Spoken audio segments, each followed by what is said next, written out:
Hello and welcome to Out of the Blue, a Chelsea fan podcast recorded just a stone's throw away from Stamford Bridge. My name is Teddy. I'm joined on the pod today by Harry and David. Welcome, gents. How you doing? Been better? Yep. Okay. And that has nothing to do with the fact you've been on a stag do this weekend, David. No, not at all. That was great. Yeah, not that was great. I was riding high and then, yeah. Well, funnily enough, David, I do actually want to start the pod coming straight to you because last week we talked a little bit about the City game, which, of course, we're going to need to dissect today. 3-0 drubbing, humiliation, whatever you want to call it. You predicted we'd get battered, but potentially a little bit of you that was not so disappointed about that. Yeah, I mean, look, primarily, obviously, I always want us to win. If us getting battered comes with a silver lining of Arsenal maybe not winning the league, I can take it. It's still terrible. And to be honest, looking yesterday when it happened, I was like, when the second goal went in, it felt like a wrap. And I was like, okay, fine. Not great, but whatever, we'll work with it. And then it was kind of when the dust settled and I looked at the table again, then I started to get a bit more like, ooh, that's actually really not good for us at all. We're in trouble, I think. Yeah, I did think at 1-0, I was frustrated, but I did have that little bit of feeling of going, okay, maybe Arsenal will slip up. And it was as the goals kept going in. I don't know about you guys, but it's amazing how watching that first half, and I think it is the thing every week I'm finding that I get so up for these games. And there are the moments of players that continually frustrate us, like a Pedro Neto, where we see him taking on players and you start to believe again. But as they say, it's the hope that kills you. It's all false hope. Yeah. I thought for a minute that I owed Pedro Neto a bit of an apology because on last week's pod, I really went for him.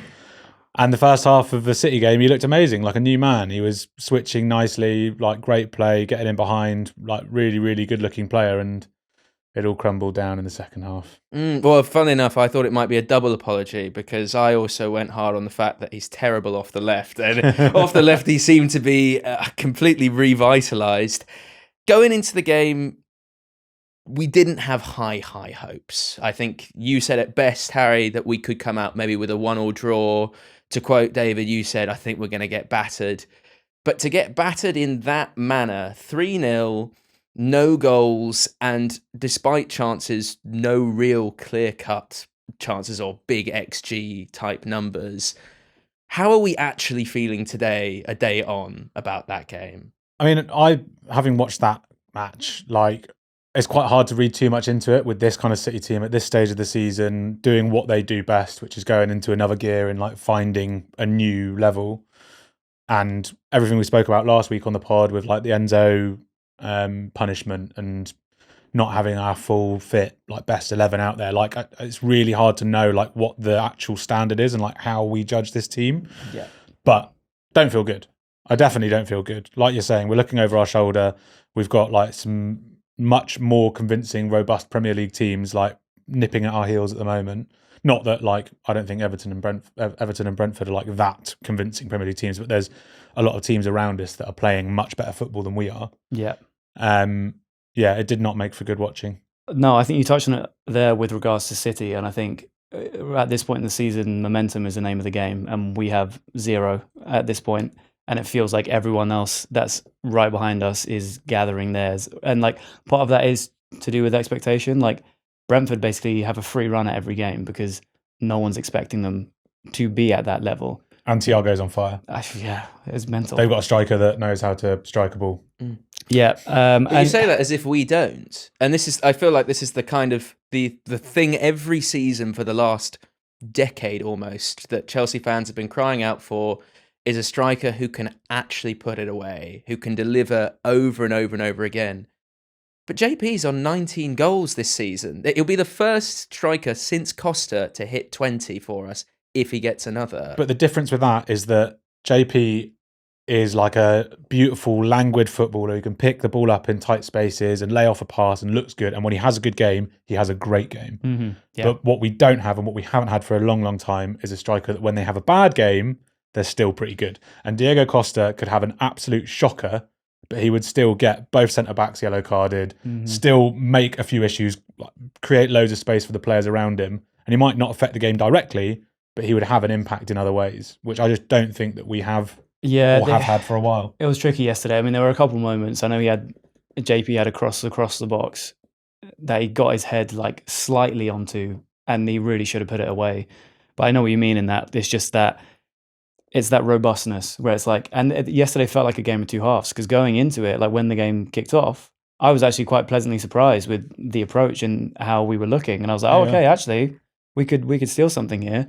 And then second half begins, and it was just a complete different story. And I mean, Pep even came out afterwards and said he didn't think necessarily it was a tactical change, but it was more a player mentality issue. And obviously that speaks volumes, because like we were saying last week about us not really having that extra gear or just like resilience to go forward. And you talk about City at this stage of the season, it's their bread and butter at this point. Yeah, and that goes beyond the team as well. Like, it's not just the team on the pitch or the players in the stadium or the fans in the stadium. It's the fan base in general. Like, we all felt the same way at half time in that game, thinking, shit, we're lucky to still be in this. Like, this is okay. And I'm sure the players were feeling the exact same way. Whereas every City fan was thinking, okay, now time to kick it up a little notch. Yeah. And they know that they've got that in the locker. They know that they can produce those sorts of performances and really, really make opposition teams look crap. Well, the thing there that I found so frustrating, and I actually found it in both legs of the PSG game, albeit we were down 3 goals quite quickly in the second leg, but we had real moments of dominant, well, not even moments, periods of looking really good, looking the better side in a lot of games, particularly at the starts of games. And it just seems that when the second half hits, or one moment, everything goes completely to pot. Like Hatto said it in his post-match interview, saying about, we conceded the first goal and that's when it all fell apart. We lost our shape, like Pep saying about the mentality. I was really shocked to see they showed up on a table of top goal scorers in the first half in the league, and we ranked second, which is shocking given that we're saying about not being able to capitalise and players like JP not scoring or getting those bookings and making those key moments happen even when he's playing badly. I don't know how you fix this. I don't know what's the issue in the team. Is it positional? Is it? I think it's much more like systematic than that. Like, you say that Hatto said that it all changed after the first goal went in. I think the first goal went in because it had already fallen apart. Like, what's his name? Nico O'Reilly had bags of space. The cross went in, and every Chelsea defender was rooted to the ground. No one jumped to head the ball, and he basically had a free header. Yeah. Right, and like no amount of like amazing runs or I didn't pick up my marker is excusable for like not jumping to head the ball as a defender, right? So I don't really buy that it all fell apart after that goal went in and then the game plan went out the window, because I think we just came out second half not firing on all cylinders, and they were shit hot. Yeah. To your point about what is the actual problem here and it being systematic, Maresca used to talk a lot about starting a game in one way and wanting to finish in another way. And I think that is probably something that he's maybe gleaned from Pep when they were working together. But starting a game with a game plan, and then at some point in the second half, switching the game plan, finding a new gear, doing something different, bringing on fresh players, and finishing in a different way. And that would always, I think, during the Maresca era, like yield good results. People would be taken by surprise. Like maybe it was stagnant in the 60th minute, and then something would change and would finish games strongly. Since he's gone and we've got Rosenior and it's this slow build-up, systematic play, it feels like we're dominating for large periods of the game. It feels like we're getting into good areas, and there's, players in the half space that are picking up the ball. But at the end of the day, like any team that is worth their salt defensively gets compact, drops back into their own box, and we end up just pinging it around the penalty area, waiting for something to open up, and it never does. Then we turn over the ball and it's the same old story. So I don't, if we were like, prompting loads of saves from the opposition goalkeeper, or having loads of near misses or hitting the post loads. I know Esteval did a few times, but that was against Port Vale, I think. But like that isn't really happening. Those shots aren't actually coming. So we look good when we play, but we're not yielding the results we need to be. To what end is the whole thing, right? Yeah. And I think it's such a it's almost an impossible question, because it feels so individual and team-wide at the same time. Like, it's so easy to get onto players who've been like, you didn't jump or you didn't lose the man, but then it's happening to every person in the team at different stages. So is it a confidence thing? I don't know. I like, honestly, my kind of base with it is I feel like it's a continuity thing. I just like, I think in modern day football, I think the majority of success you see in teams that experience that and get over it is just because they're so well drilled. They know what they're doing. They've had the same manager for X amount of seasons, and I think with us, I mean, historically, that's the lack of continuity has worked in our favor. But I just think in the way that we're trying to approach the project and the club right now, continuity is the most important thing. And I know that Maresca was kind of billed as being that person to stay and lead us through, and it did look like we were starting to get somewhere maybe. So it's kind of I won't have a go too much at anyone specifically, but I just my hope would be that with Rosenior, over time those things would get ironed out because they know what is coming and how to adapt and what changes they can make in the game. Well, I think you're spot on about something there, that it's not specific to any given player. Tosin Adarabioyo aside, is he is just awful. But tossing aside, it does seem that it's game to game, it's a different player making mistakes, particularly if we want to go into specific players. Sanchez, who's been really good all season, will have a bad moment, it seems, once every month and a half, once every 4 or 5 games. On Sunday, it was Andre Santos for the first goal, who has been consistently 6 or 7 out of 10 every time he's played. We've seen Fofana, we've seen Chalobah, and I think for the first time, a player that we talked about a lot last week as being the one sort of shining light, and to go back to your point, Harry, about some of the Enzo Maresca learnings, did we start to see maybe on Sunday why Maresca maybe was a bit more sparing with Esteval's minutes and not starting him every game? Because I know that if you look through his season, a lot of his big moments have come in Champions League games rather than in the league, where he has come off the bench. The Liverpool game at Stamford Bridge, where he scores the last-minute winner, comes to mind.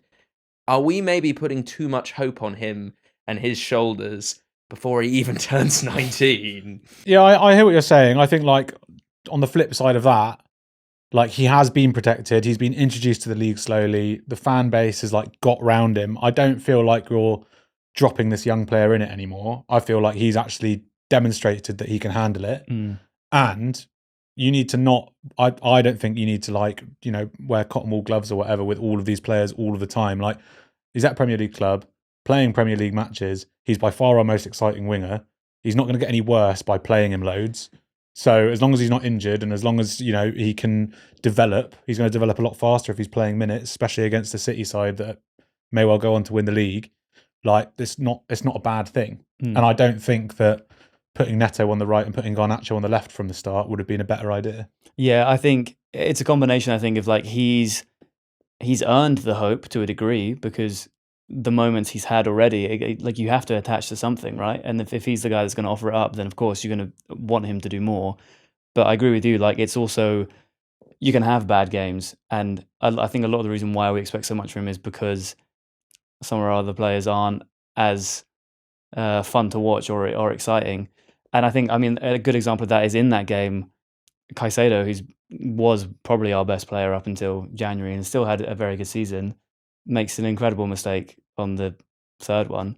Yeah. And that doesn't mean to say that he's a bad player now or that's his season over. Like, there definitely does seem to be like a tonal shift. I don't know if you guys agree, but like a tonal shift in the fan base now, whereby, like, a lot of these players that are slightly more established, or we've seen really good moments from them, or like enjoyed watching them for periods of this season, if they have a shocker, then it's like kind of a drop in the ocean and whatever, we forgive it. Like, there was definitely a time, and maybe Garnacho is still an exception to this rule. Like, this is still the case for him, but like, anything that they do wrong, we're on their back, and it's like, for fuck's sake, this project, this plan, it's not really working. I think people see a player like Esteval come to the club, or, you know, once Caicedo bedded in, like, we don't mind these players like having a bad day at the office.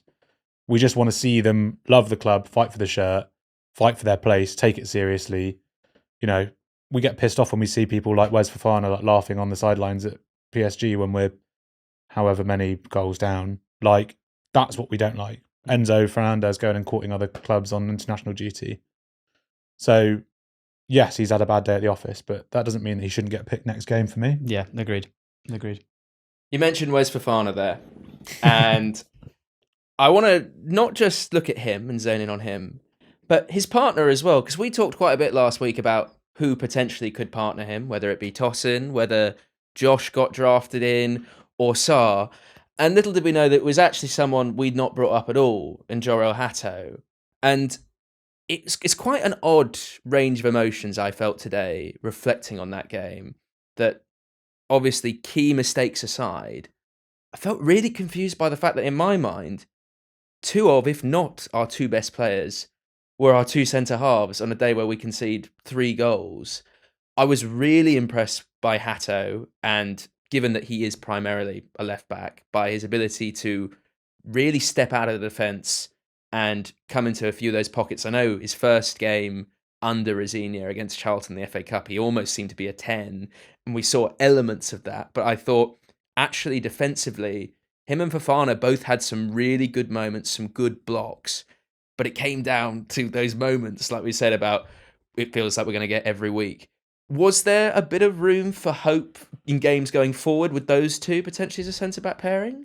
Possibly. I think I'd be hesitant to, like, I feel really pleased in the fact that left back is one of the positions that I think we've actually got correct. Like, we have a very, very good, slightly more senior player who's obviously our first choice, and I've got a backup that looks very comfortable and is reliable.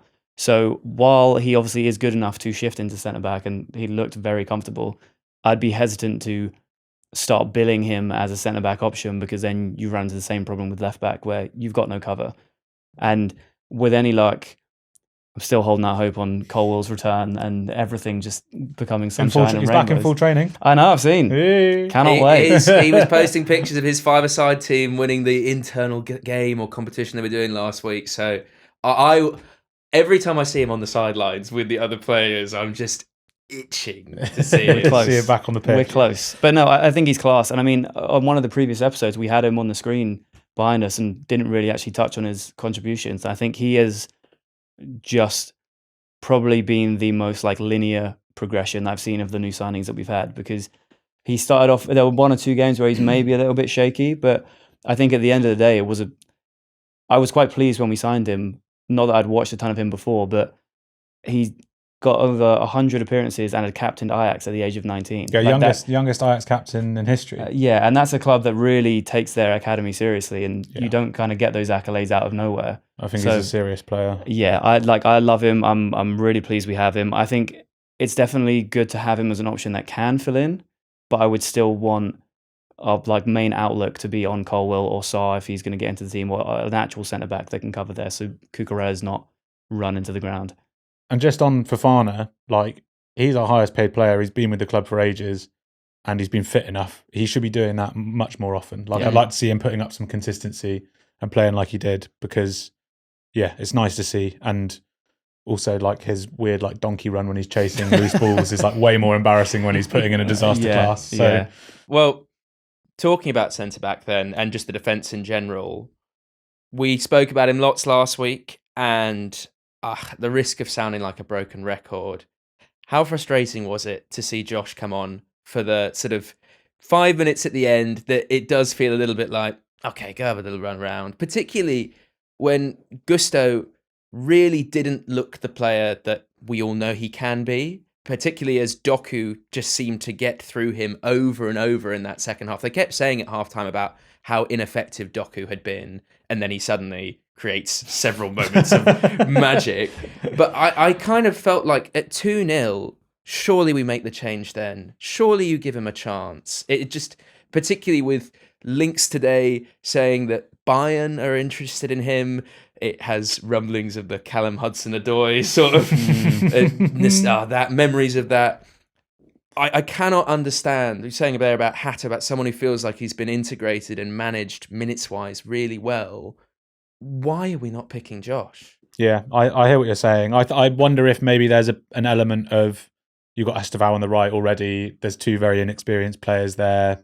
You don't want to change them both and then have to have like a whole new right side.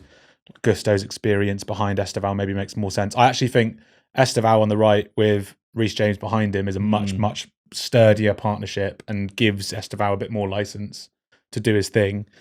And maybe Gusto just didn't quite fill those boots properly. But yeah, I'd like to see Josh get some more minutes. But I'm starting to wonder now if there's something that we're not seeing. Like, if there's something going on in training, or like Is he moping around? Because don't forget, like, he did try. He didn't he protest for a bit in order to get a new Before contract? he signed his new deal last season, there were real issues about him, if he was going to train, if he was going to play or not. I remember before Christmas. Yeah. And Maresca was being asked about it all the time. And then he got his new contract, and then he was in the first team. So I wonder if maybe there's either a bit of hangover there, and like, you know, he's just not getting all the minutes that he deserves because he was sulking, or actually he's just not all that good.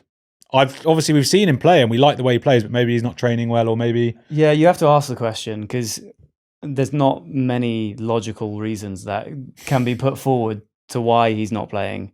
And I think you mentioned it last week that it could be an idea of they know that they're phasing out certain players or trying to sell them in the summer, like a Fofana or a Paddy Shield, toss him, whatever. Yeah. All of them, please. All of them. And so we're trying to just kind of put them in the shop window, so to speak, keep them fresh, keep them going, because they might have already told Josh, oh, the plan is next year, Levi's back, you're next to him, that's our core. That would be my dream. That's what I really hope is going to happen. Yeah.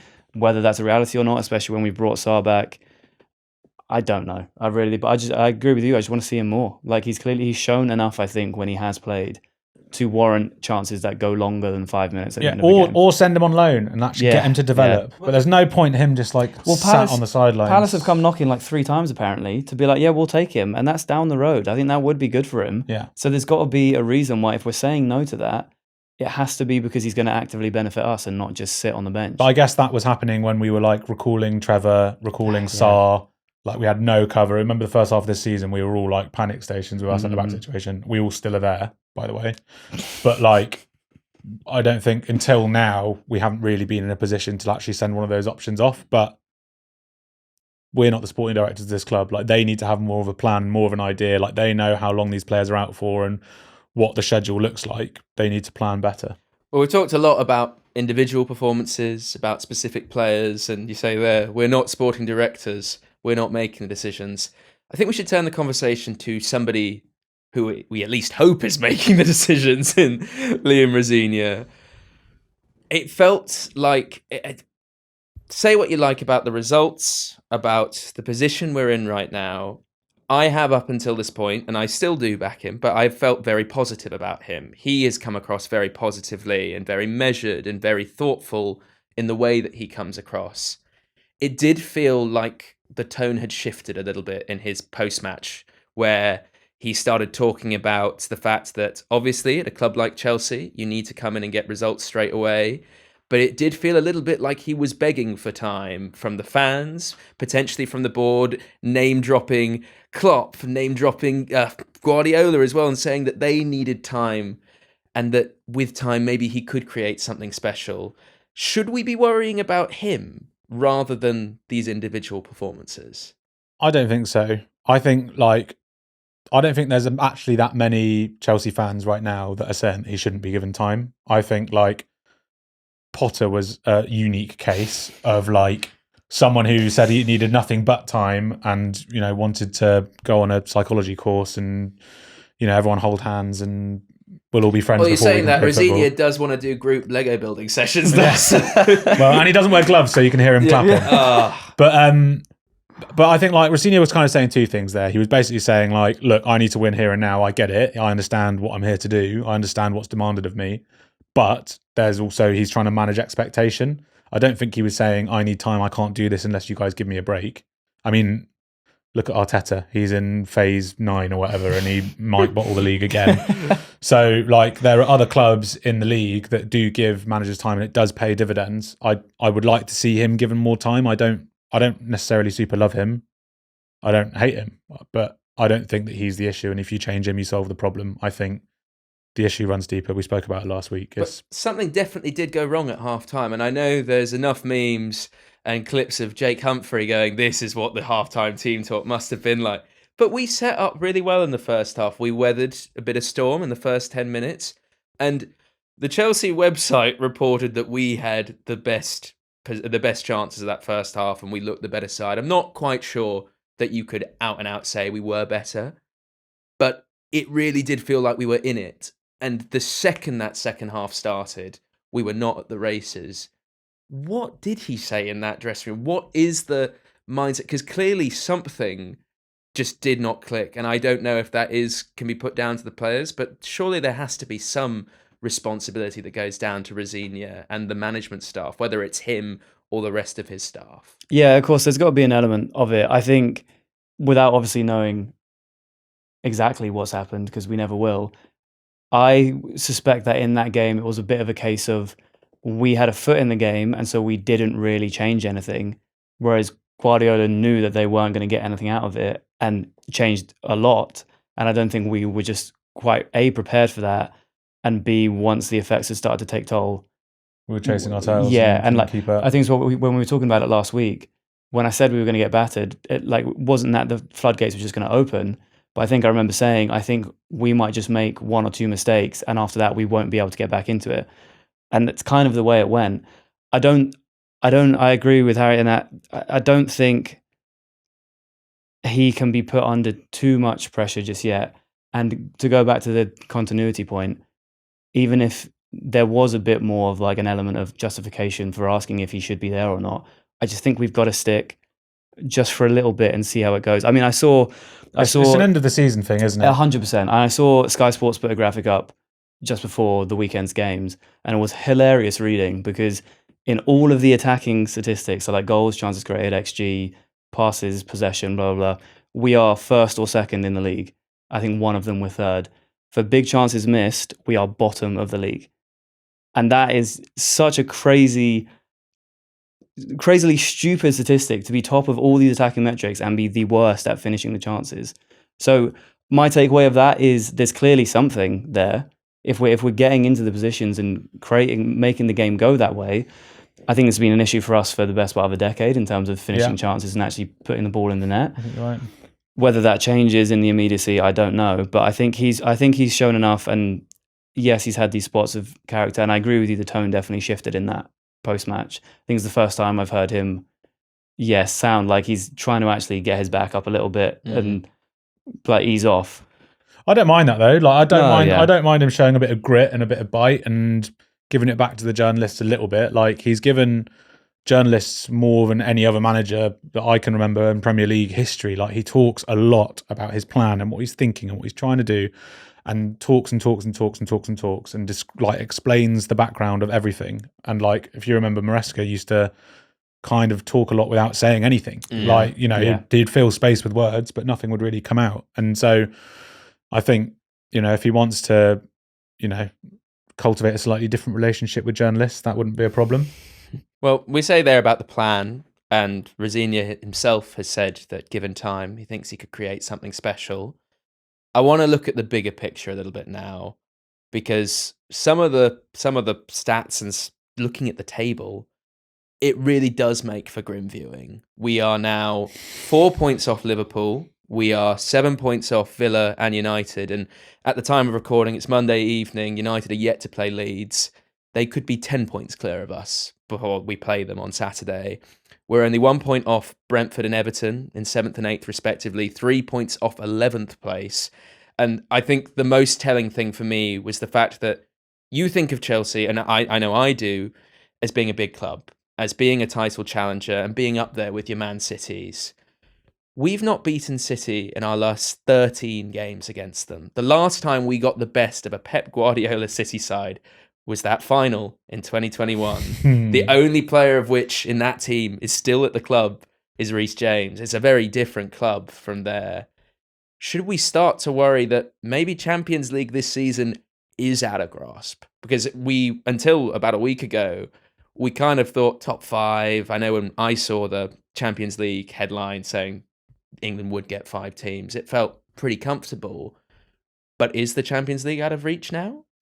I don't think we can drop our standards, like as a fan base. I think we still need to approach the remainder of this season the same way that we've been thinking about it since the start. Like, we are Chelsea. We should be in the Champions League. We should have a domestic trophy at the end of this season. I think they were the 2 measures of success at the beginning of this year for me, like Carabao Cup or an FA Cup and get into the Champions League. Like, that is sweet.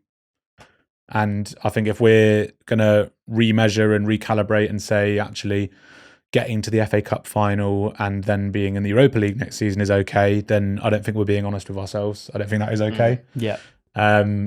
So, yeah, That's kind of where I sit with it. Yeah, I think the fastest route out of being a big club is starting to believe that you're not. And I appreciate, like, you have to be a bit stubborn with it and just be like, no, we should be here, because the minute you start believing that you're not, you are not, because you're just going to get comfortable with Europa League and not winning anything. But you need to do that without being like this is Manchester United. This is Manchester United. So it's a fine balance. It's a fine balance. Tightrope walk the line, and I feel like we're doing it as best we can at this point, but it is dire straits at the minute, because I think just because, like you say, how congested it is, there is a world that exists in which in 2 weeks' time we're sitting here and we're 9th. It's not completely outside the realms of possibility, and that is terrifying. And I mean, like, I saw, I don't know if you guys saw at the start of the season, The Athletic did a poll on like teams' optimism going into the season, and obviously we just battered PSG. Like, we were flying, we were the highest in the league in terms of like fan optimism that they polled. Right? They redid the poll a week and a half ago. We are now last, below Spurs, and that I think is extremely telling, because they are about to get relegated.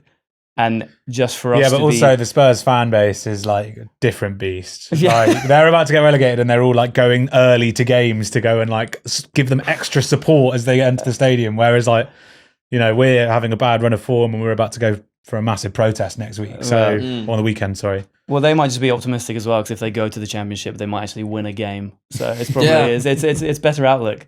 But yeah, I think that tells it all. I think. While we're trying to hang on to this idea of being like, no, our stature, this is where we should be and where we need to be, I think there is a level of realism that's kind of sinking over everyone to be like, we could very rapidly be outside of those spots with not a great look back in. But I think there is a problem, like, generally with people's optimism and the way they think about the club is like it's the hope that kills you, as we were saying, right? And, you know, we expect a certain level of football, but I think some people go like, oh, instead of like thinking about what I want the club to be doing, I'll think about what the club can do, and then I'll be right. And that is so toxic. Like, we can't have that. Yeah. Because otherwise we're Conference League all day long. And we'll win every year, but like that's not cool. Well, with optimism, we've read out some pretty grim stats, and a few more grim stats for you. No clean sheet since January, we were talking about. None in our last 5 games at home. And no goals scored if you take out third division opposition in almost 400 minutes. That's pretty grim reading. But it only takes one game to change that. You get a clean sheet on Saturday, you score 2 or 3 goals, everyone forgets about it. The football fans as a collective are incredibly fickle. And I, for one, with my optimism, choose to view it like that. So with that view, looking ahead to Saturday against Man United, 2 Manchester teams in quick succession at the Bridge, whether we're 10 points adrift of them or not, do we have any reason to be hopeful against this Manchester United side under Michael Carrick? The thing I'm most hopeful for is Cole Palmer's turning up. Like, it's been a slow return from injury. I've seen a lot of Chelsea fans come out on social media after the City game being like, where is Cole Palmer? He's got a get out of jail free card from his season last season or whatever. And, you know, this is time that we got realistic. I think that's bollocks. Like, he's still a world-class player, slow return from an injury, but like, he needs to turn up at Man United. If he has a good game, I think he lifts the team. I think it's a very, very different game when he's firing on all cylinders. So I think he can be the difference maker. Yeah, I mean, at the start of the City game, I think it was one of the first actions where he like sprinted through and lashed a shot into the side netting. But there's been all these, like, he's had a lot of quotes saying like, oh, he felt like he couldn't move, or now he feels like now he can do everything. Yeah, and I think that was the first time where I've seen him move and be like, oh, yeah, I actually see the difference. He was tracking back a lot as well. I thought defensively we saw a lot more from him, which hopefully is indicative of the fact that he is feeling more himself fitness-wise. But yeah, with that needs to come contributions, because it's all well and good being like, yeah, I can move, but if you're moving and not doing much with the ball, I agree with you. It's not quite the time to get on his back and write him off completely. Yeah. But we are approaching the point where he does have to start stepping up a bit, and I think it will raise the level as well. And how far is Reece off? Do we know? End of April, start of May is what all the press stuff says. So even if he is fit in any way, I doubt that he'll start. Yeah, it's true. No, I mean, to go to your original question, I think there's always optimism. I think, especially in the big games, because I think we were speaking about this last week. We are quite good at actually just getting our foot in the door in the games. It's holding on to it, but that is a bit of the issue. Yeah. United are obviously on good form and look great going forward, but I think we can get at them, and Enzo will be back. Whether the majority of people are happy with that or not is a different question. But I think he'd certainly add something in those games that we maybe missed against City. So yeah, a bit of grit and a bit of leadership in the middle of the park, I guess. Yeah. I was saying to you before the pod, like the thing I'm finding most threatening about Man United now is that they're so like boringly solid. Yeah. And they used to be like unpredictably hilarious, and like they could be amazing or they could be terrible, and like there was room in there for Chelsea to really turn the knife and turn the screw, and now it feels like a totally different United that we're facing. So credit to Carrick, but yeah, I'm not feeling pessimistic, but there's a few things that need to go right if this is going to go to plan, and if those things don't happen, then it's going to be a long day. Mm-hmm. I think for me, obviously, I'm sure Liam has a plan already. We'd like to think so. We can only hope. But if it was me in the dugout, I'd be looking at this game and I'd be saying to the players, look, this Man United team under Carrick are a different beast to under Amorim, to under previous managers. He's only lost one game in the league since taking over, possible 23 points from 30, and they look absolutely dead cert to get Champions League. But the only place they've dropped points in those 10 games is away from home. They have scored a lot of last-minute goals. I think that looking at their summer signings, I can't think of what the lanky striker is called now, from Salzburg. Šeško. Šeško. He's giant. He's like 6'7", isn't he? Yeah. You're joking. Not quite that tall, but he's like at least 6'5", yeah. I'm certain he's massive. But he's turned into this sort of like get out of jail free card, sort of coming off the bench and scoring these last-minute goals. I would be saying to this squad, look, we do not hang on. Everyone is saying about the fact we haven't got the mentality, and this is a team who leave it to the last minute. This is your chance to lay a marker down, to end those bad stats, to get a clean sheet, to score goals. And I think you said it there about Enzo bringing grit back, and how as the collective, the mistake goes from player to player to player. I think I want this team more than anything, because I do believe in these players. I like these players, and I want them to succeed. I keep thinking every week, whether it was the PSG game, whether it was Arsenal in the League Cup, they just need a moment to shift momentum, to swing that pendulum. I, for one, do believe it could be this game. I hope you guys feel the same. No, I definitely feel more confident going into it than I did City. I think the writing was on the wall with that game before a ball had even been kicked. This one, I feel like there is more room for a bit more of a back and forth game, which I think suits us better. But we need to throw the first punch. 100%, and especially when like they've got Bruno in Player of the Season form, I think that's an issue. It's hard to gauge as well, because I don't really know who our backline is going to be. It feels like it's constantly up for debate at this point.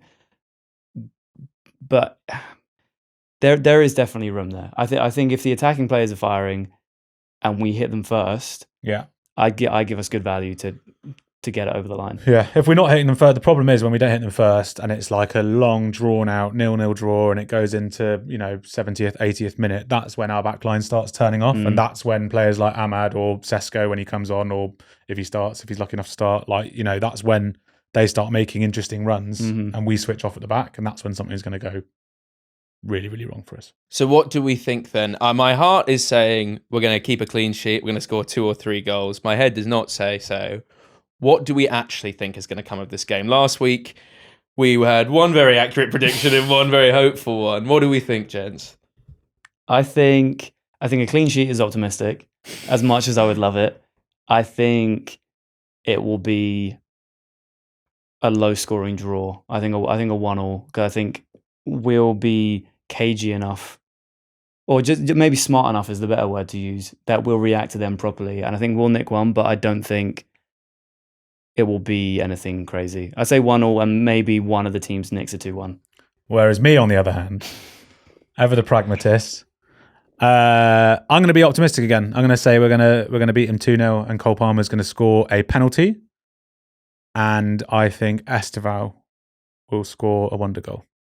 We heard it there. Place your bets. I for one, as much as I want to believe you, Harry, I am leaning slightly closer to David's prediction in the fact that in recent memory, it does feel like this matchup is very turgid and very cagey. I think particularly that first time we met them this season with the red cards on either side, it was a very cagey affair, despite a bit of chaos right at the start.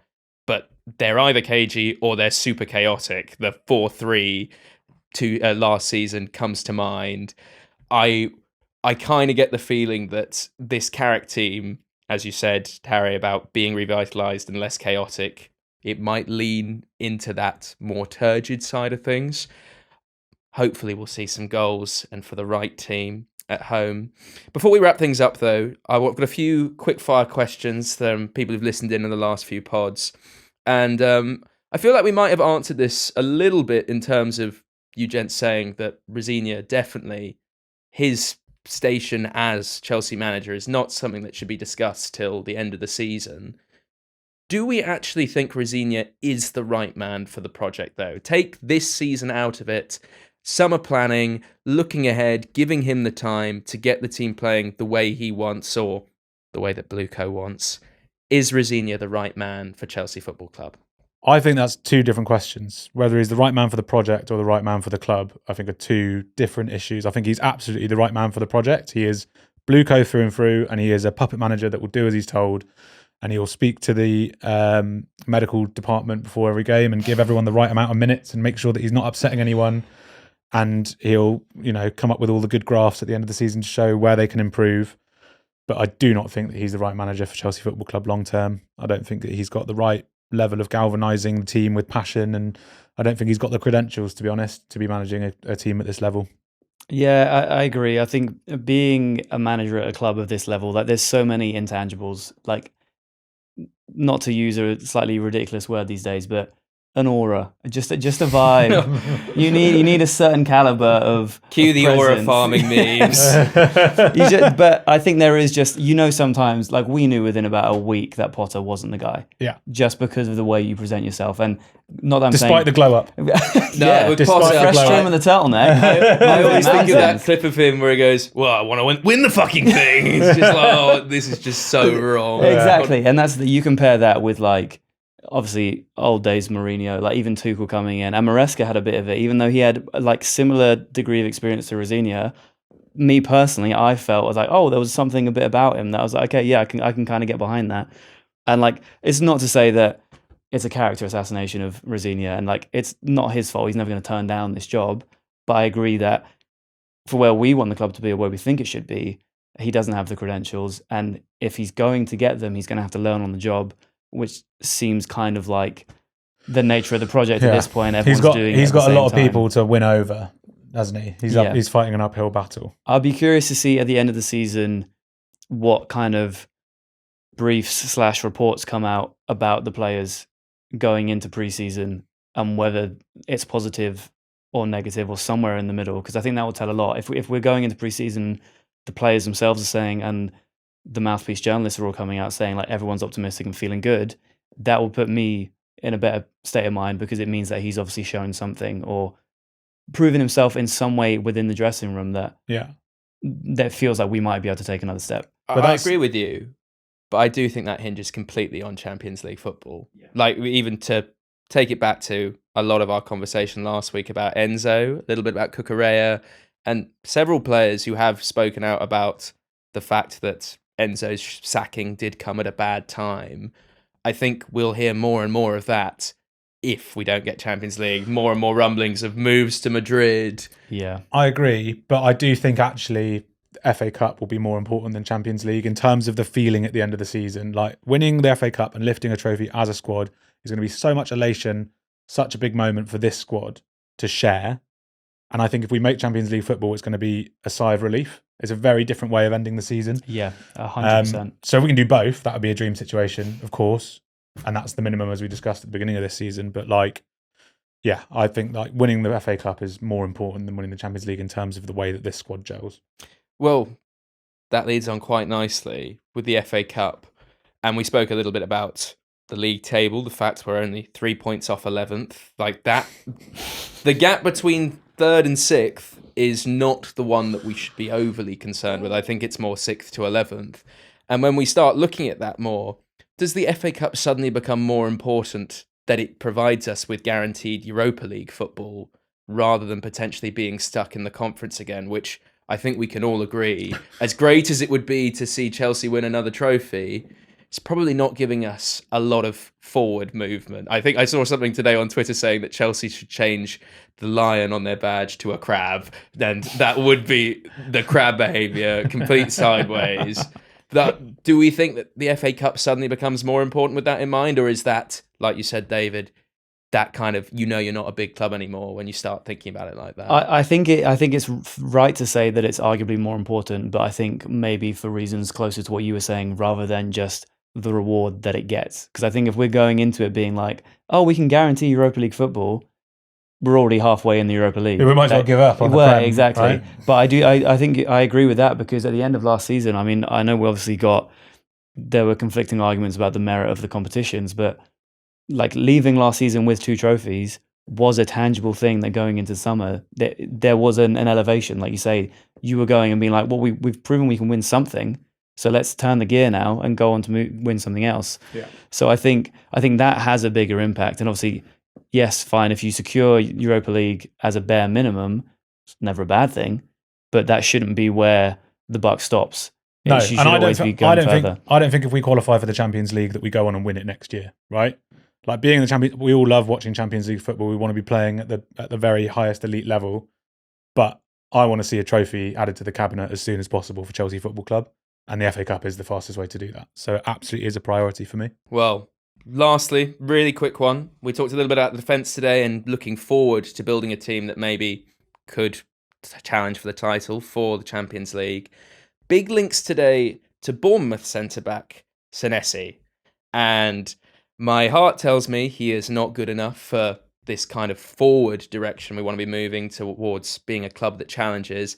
My head tells me that Bluco will look at the fact that he's a free agent, like with Tosin, and that there's real value in a player like Senesi, and he might satisfy the desire for Premier League proven quality. Senesi, yes or no, gents? Yeah. I think just if we have to pay anything, then no. And like it's not my money. It doesn't really matter at the end of the day. Bluco shell. Honestly, I am the mouthpiece. But I think there is something to be said of the fact that he's actually kicked a ball in the Premier League and done it to a decent level. Do I think he's going to come in and be a starting centre back in terms of level? Actually, maybe, to be honest, because half our centre backs are terrible. I don't mind it as long as it's much like the Barco thing. It's combined with some actual signings that show some aspiration. Yeah, I don't disagree. I think Paul Winstanley and Lawrence Stewart will be feeling the effects of missing out on Dean Hodgson last season or in the summer, and I think they won't make that mistake twice. Whether I think it's a good signing or not, I think is actually a different issue, because I think there's better centre backs, and I think we need to. What's really toxic in football, especially in Chelsea fans, is thinking about who's available before we think about who we want to buy. Same with managers. Like, since when do we care about who's available? Like, we used to have loads of cash and go out and buy the best players. And that's what the fan base actually want. We don't want the best player that's available for cheap. But what Senesi does give us is a reason to get rid of Tosin once and for all. For that reason, I'm in. Well, if you want to look at it that way as well, it's a little bit older as well. Bring our average age up, so lots of ticks. How old is he? I think he's 27, 28, isn't Yeah, he? he's knackered. He's ancient. He is knackered. We're an OAP club now. What's going on? Well, gents, that seems like a really nice place to wrap up. When we're back next week, could be very different circumstances, because it will be not just one game, but 2 with United and Brighton to react to. 6 points further up the table, could be very different. We could well be in 8th or 9th position. We'll have to wait and see. But in the meantime, thank you very much, David and Harry, for joining me. It's been an absolute pleasure. And thank you for listening.